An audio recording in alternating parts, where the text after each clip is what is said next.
Hello everyone, तो कैसे हो आप सभी। उम्मीद करता हूँ आप सभी बहुत ही अच्छे होंगे, स्वस्थ होंगे और अपने पढ़ाई में व्यस्त होंगे। तो आज के इस वीडियो में हम पढ़ने वाले हैं क्लास 11th केमिस्ट्री का तीसरा चैप्टर, जो है तत्वों का वर्गीकरण और गुणधर्मों की आवर्तिता।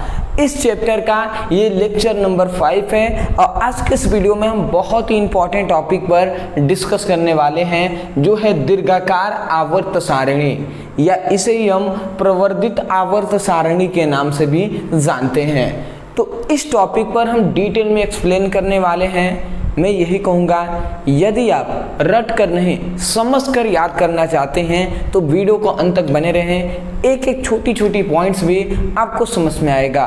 तो चलिए हम स्टार्ट करते हैं और समझने पर फोकस करते हैं। तो सबसे पहले हमें ये जानना है, क्या हमें जानना है जी? सबसे पहले हमें ये जानना है कि दीर्घाकार आवर्त सारणी कहते किसे हैं, मतलब दीर्घाकार आवर्त सारणी किस वैज्ञानिकों ने दिया और किस आधार पर दिया, तो इसको हमें जानना है। देखिए, दीर्घाकार आवर्त जो सारणी है इसको देने वाले बहुत सारे वैज्ञानिक हैं, परंतु मुख्यतः 3 वैज्ञानिकों का नाम आता है। वो कौन कौन से हैं? तो इनमें से पहला है जो है रेंग, दूसरा है बरी और तीसरा यहाँ पे क्या लिखा गया है? बर्नर।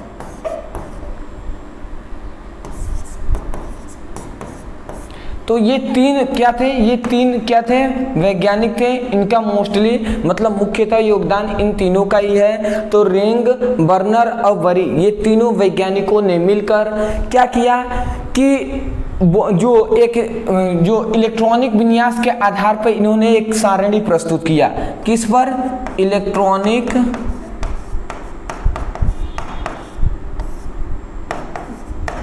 विन्यास। इलेक्ट्रॉनिक विन्यास के आधार पर क्या किया?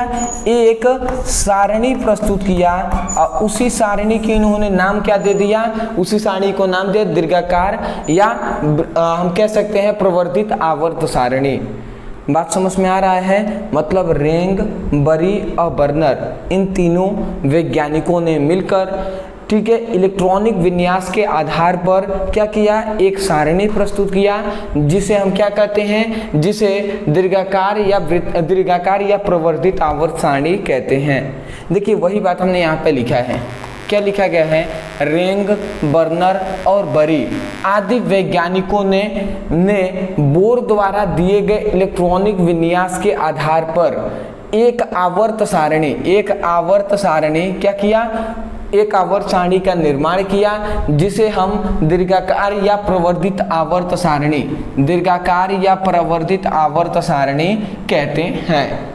बात समझ में आ गया ना कि रेंग, बरी और बर्नर आदि वैज्ञानिकों ने मिलकर बोर द्वारा दिए गए इलेक्ट्रॉनिक विन्यास।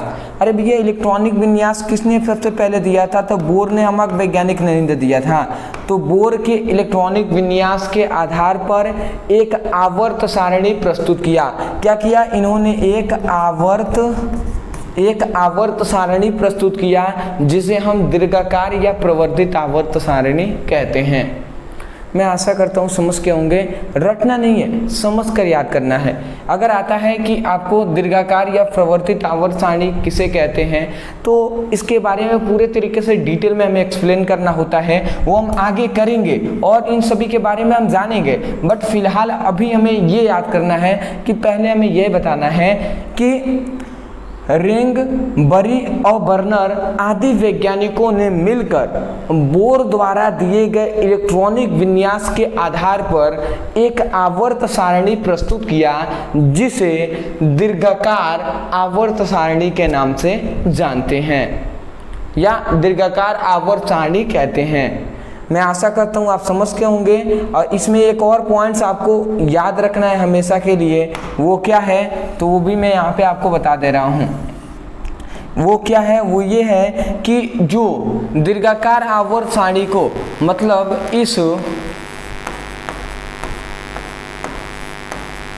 इस आवर्त सारणी को क्या कहते हैं? बोर का आवर्त सारणी भी कहते हैं। मतलब जो दीर्घाकार आवर्त सारणी है इसे बोर का आवर्त सारणी भी कहते हैं। मतलब क्यों बोर का आवर्त सारणी कहते हैं? क्योंकि बोर के द्वारा दिए गए जो इलेक्ट्रॉनिक विन्यास है उसी के आधार पर इन तीनों वैज्ञानिकों ने मिलकर आवर्त सारणी बनाया था, इसलिए इसे बोर के आवर्त सारणी के नाम से भी हम जानते हैं। नोट्स में ये पॉइंट्स लिख देंगे। तो ये तो हमने फिलहाल ये जाना कि कौन से वैज्ञानिकों ने मिलकर दीर्घाकार आवर्त सारणी दिया। अब आता है कि दीर्घाकार आवर्त जो सारणी है, ठीक है, जो दीर्घाकार ये आवर्त सारणी है इसको कैसे बनाया गया, इसकी संरचना क्या है, उस पर हम डिटेल में डिस्कस कर लेते हैं। तो देखिए यहाँ पे हमने लिख दिया है कि दीर्घाकार या प्रवर्धित आवर्त सारणी की संरचना। अब इसकी संरचना कैसी है एक एक करके समझते हैं। सबसे पहला है दीर्घाकार आवर्त सारणी में 7 आवर्त तथा 18 वर्ग होते हैं। मतलब 7 आवर्त होते हैं और 18 वर्ग होते हैं। देखिए आवर्त और वर्ग कैसे कहते हैं? देखिए आवर्त का मतलब है अगर इस तरीके का कॉलम होगा ऊर्ध्वाधर तो ये क्या हो जाएगा, 7 होगा ना, 1 2 3 4 5 6 7, तो इस तरीके का होगा तो उसे 7 आवर्त कहेंगे। इस तरीके का आवर्त कहते हैं। ये खड़ा जो कॉलम होता है जिसे क्षैतिज हम कहते हैं, तो इस तरीके से 18 क्या होती है, 18 वर्ग होते हैं या समूह भी कहते हैं। इसमें बहुत सारे स्टूडेंट कंफ्यूज हो जाते हैं, तो इसलिए आपको कंफ्यूज नहीं होना है, ठीक है। अगर मैं यहाँ से फिगर से भी आपको बताऊं तो देख लीजिए आप फिगर में। देखिए हमने कहा कि दीर्घाकार आवर्त सारणी में 7 हमने आवर्त कहा, 18 वर्ग कहा या समूह कहा, यही ना कहा जी। तो देखिए आवर्त 7 होते हैं। कैसे? तो देखिए ये है पहला हमारा, तो देखिए ये पहला हमारा यहाँ पर 1 2, मतलब ये हमारा पहला आवर्त है, ये हमारा क्या है, पहला आवर्त है। फिर से ये दूसरा हमारा आवर्त है जिसमें लिथियम है, बेरिलियम है, boron, carbon, nitrogen, oxygen, fluorine, neon है, ठीक है। तो ये दूसरा हमारा आवर्त है। फिर से ये तीसरा आवर्त है, फिर से ये चौथा, फिर से ये 5वां, 6ठा और 7वां। तो 7 हमारी आवर्त सारणी है और 18 वर्ग है। 18 कैसे? तो देखिए एक है first, second, third, fourth, fifth, six, 7, 8, 9, 10, 11, 12, 30, 40, 50, 60, 70, 18। तो 18 इस तरीके से क्या है, 36 पंक्तियां हैं जिसे हम वर्ग कहते हैं। बात आप समझ ही गए होंगे, ठीक है ना। आगे बढ़ते हैं। तो ये पहली बात समझ गए, दीर्घाकार आवर्त सारणी में 7 आवर्त 18 क्या होते हैं, वर्ग होते हैं या समूह होते हैं। अगली बात कह रहा है कि प्रत्येक आवर्त का पहला तत्व क्षार धातु व अंतिम तत्व अक्रिय गैस है। इसका मतलब आपने समझा? इसका मतलब ये सिंपल में ये बता रहा है कि प्रत्येक आवर्त, कह रहा है कि जो दीर्घाकार आवर्त सारणी है उसके प्रत्येक आवर्त में जो पहला तत्व होगा वो क्षार धातु होगा और अंतिम तत्व अक्रिय गैस होगा। तो देख लेते हैं जी। देखिए ये हमारा है आवर्त सारणी, तो इसमें यही बात है। तो इसमें आवर्त सारणी में क्या उसने कहा, कह रहा है नियम में बताया इन तीनों वैज्ञानिकों ने मिलकर कि आवर्त सारणी के पहले आवर्त में जैसे कि कोई भी आवर्त हो इनमें से, देखिए यहाँ पे कह रहा है ना कि प्रत्येक आवर्त में, तो आवर्त कितने होते हैं, 7 ही ना आवर्त होते हैं। तो इन 7 आवर्त में क्या होगा, जो पहला तत्व होगा यही ना पहला तत्व होगा। यदि पहले आवर्त में देखते हैं तो ये वाला होगा, दूसरे आवर्त में देखते हैं तो पहला ये होगा, तीसरे आवर्त में देखते हैं तो पहला ये तत्व होगा, चौथे में ये, पांचवें में ये, छठे में, सातवें में ये। तो पहला आवर्त जो होगा वो क्षार धातु होगा। तो ये बात पहले से आपको पता है कि जो पहला हमारा वर्ग होता है, पहला जो हमारा वर्ग होता है ये क्षार धातु ही होता है, क्षार धातुएं तत्व होती हैं। तो ये जो आपको ये सभी दिखाई दे रही हैं पहले वर्ग में, वो सभी क्षार हैं, क्षार धातुएं हैं, ठीक है। और यहाँ पे क्या कह रहा है, यहाँ पे कह रहा है कि प्रत्येक आवर्त का जो पहला तत्व होगा वो क्षार धातु और अंतिम तत्व अक्रिय गैस होगा। तो बिल्कुल सही बात है। आप देख सकते हैं यहाँ पे अंतिम देखिए, ये अगर पहला आवर्त का अंतिम तत्व ये है, दूसरे आवर्त का अंतिम तत्व ये है, ठीक है, यही ना सब अंतिम तत्व है, अंतिम वाला तत्व। सातों आवर्त का अंतिम तत्व ये वाला नीचे वाला 18वां वर्ग है। 18वें वर्ग कैसा होता है? अक्रिय होता है। क्या होता है? 18 वाला जो वर्ग होता है वो क्या होता है? अक्रिय होता है। तो ये सभी जो होंगे वो कैसे होंगे? अक्रिय ही तो होंगे ना। बात समझ रहे हैं? तो वही कहा जा रहा है कि आवर्त सारणी के प्रत्येक आवर्त में पहला जो तत्व होगा वो क्षार धातु होगा और अंतिम जो तत्व होगा वो अक्रिय गैस होगा। क्यों?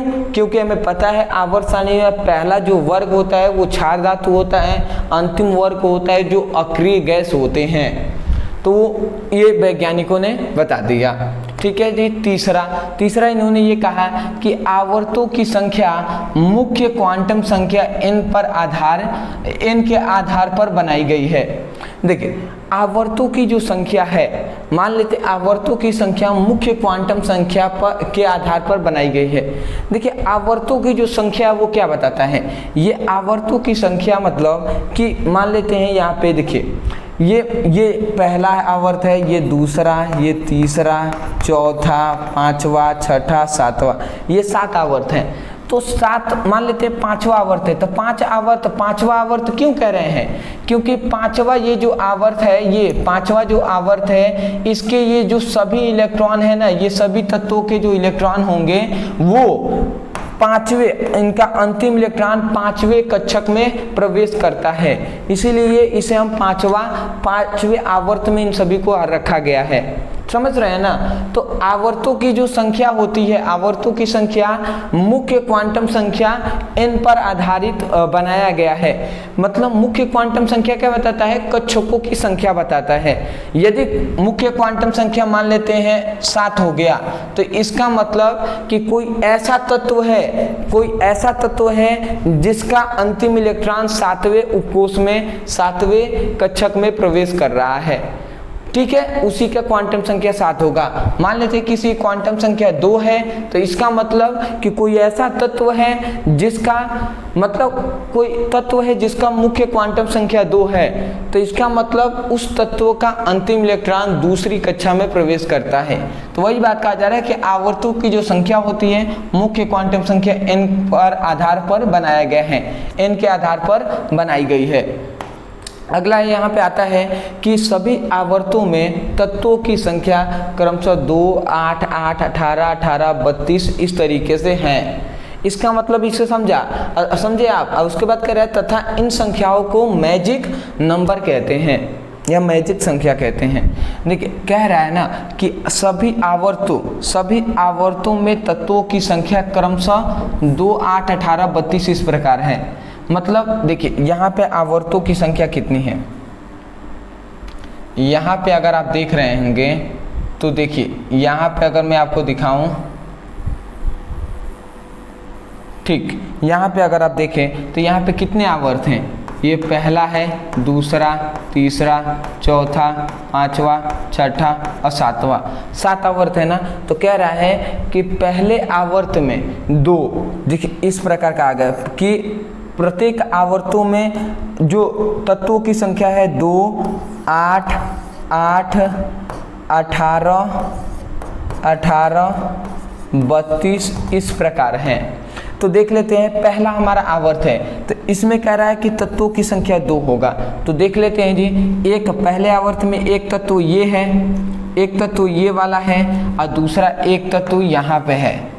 2 तत्व हैं पहले में, बात सही है। दूसरे में कह रहा है कि 8, दूसरे आवर्त में 8 होते हैं। तो देख लेते हैं, दूसरा यही ना है, तो 1, 2, 3, 4, 5, 6, 7, 8, दूसरे में 8 होता है, तीसरे में भी 8 ही कह रहा है। तीसरा ये वाला है तो 1, 2, 3, 4, 5, 6, 7, 8, मतलब ये भी बात सही है। चौथे आवर्त में 18 होता है, चौथा यही ना है, चौथे में 18, 1, 2, 3, 4, 5, 6, 7, 8, 9, 10, 11, 12, 13, 14, 15, 16, 17, 18 हो गया जी।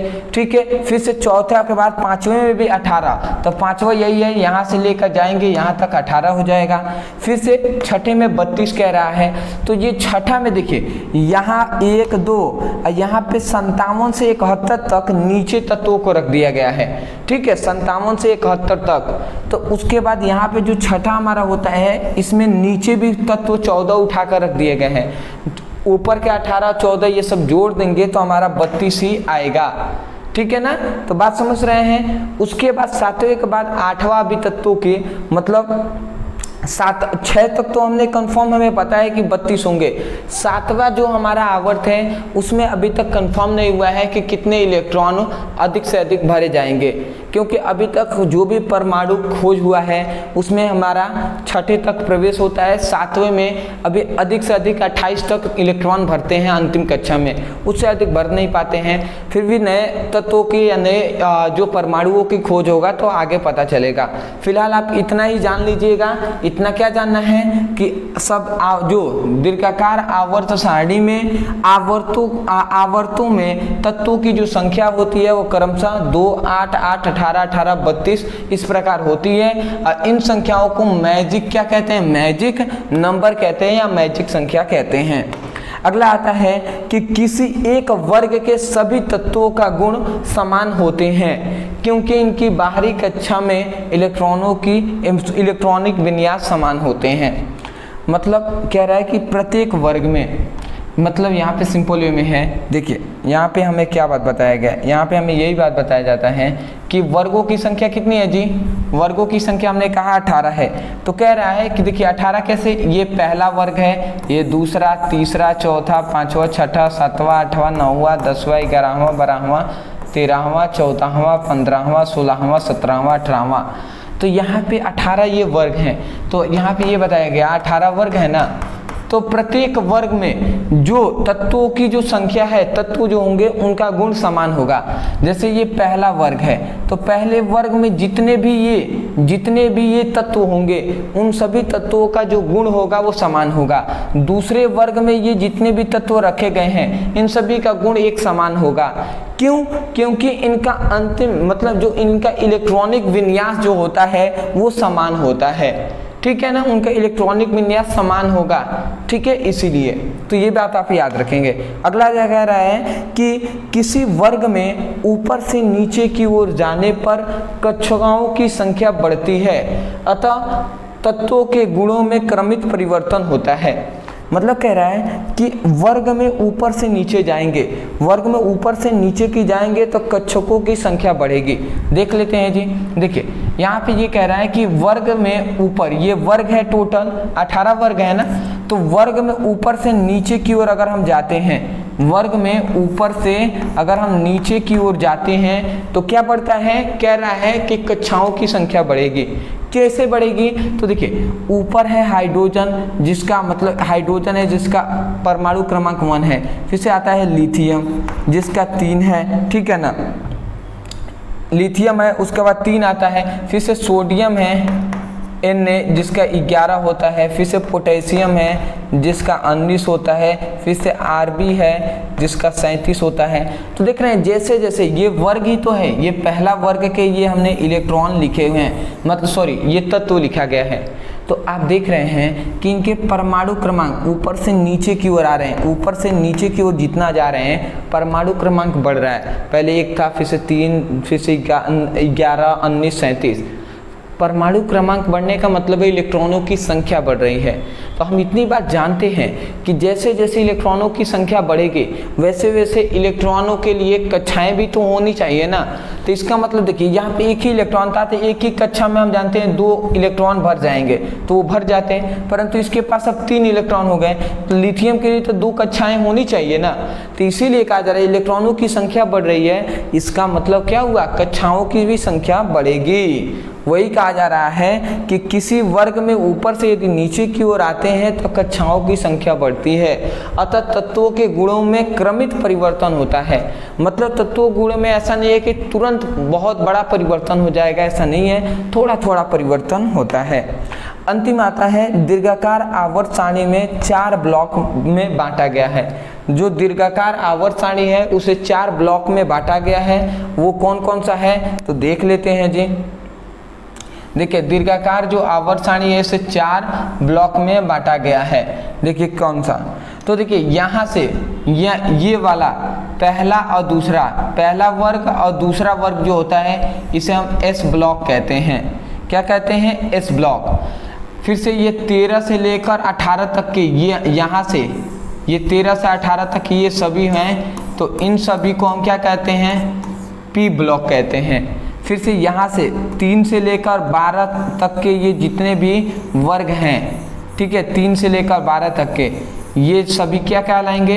ये सभी कहलाते हैं डी ब्लॉक, ठीक है ना। ये एस ब्लॉक, ये पी ब्लॉक, ये डी ब्लॉक, और नीचे ये 2 श्रेणियाँ आपको दिखाई दे रही हैं, इसे हम क्या कहते हैं? एफ ब्लॉक कहते हैं। ये नीचे आपको 2 श्रेणियाँ दिखाई दे रही हैं, इसे एफ ब्लॉक कहते हैं। तो इनको 4 श्रेणियों में बांटा गया है। बात समझ में आ गया? S block, P block, D block, F block में। मैं आशा करता हूँ आप समझ के होंगे। तो अदरवाइज यही है आपका, यही बात कहा गया, दीर्घाकार आवर्त सारणी में आवर्त सारणी को 4 ब्लॉक में बांटा गया है। मैं आशा करता हूँ आप समझ के होंगे। स्क्रीनशॉट पहले ले लीजिए, ले लिए होंगे जी? चलिए जी, चलिए बहुत अच्छी बात है, आपने स्क्रीनशॉट ले लिया होगा। अदरवाइज मैं यही कहूँगा, यदि आपको लगता है कि आपके लिए कुछ मेहनत किया गया है और यदि आपको समझ में आया है, तब जाकर मैं कहूँगा वीडियो को लाइक करके चैनल को सब्सक्राइब कर दीजिएगा, और हो सके तो अपने फ्रेंड्स को इस चैनल के बारे में, इस वीडियो को लिंक को ज़रूर शेयर कीजिएगा। उनसे बताइएगा कि आप भी इस चैनल से पढ़ाई करें। बात समझ रहे होंगे, और कमेंट सेक्शन में हमें ज़रूर बताइएगा कि रियल में आपको ये वीडियो कैसा लगा। और यदि आप कोई भी टॉपिक आपको समझ में नहीं आता है, पढ़ना चाहते हैं, जैसे मान लेते हैं दीर्घाकार आवर्त सारणी नहीं समझ में आ रहा है, तो YouTube पे लिखिए दीर्घाकार आवर्त सारणी ब्रदर सर स्टडी, इतना लिख कर सर्च करेंगे, वीडियो आपको मिल जाएंगे। समझ में आ ही गया होगा। तो चलिए दोस्तों, आज के लिए इतना ही। डिस्क्रिप्शन बॉक्स में लिंक है फिजिक्स और केमिस्ट्री का, आप चाहें तो क्लास 11th की पढ़ाई कर सकते हैं। तो मिलते हैं एक नए टॉपिक के साथ, तब तक के लिए धन्यवाद।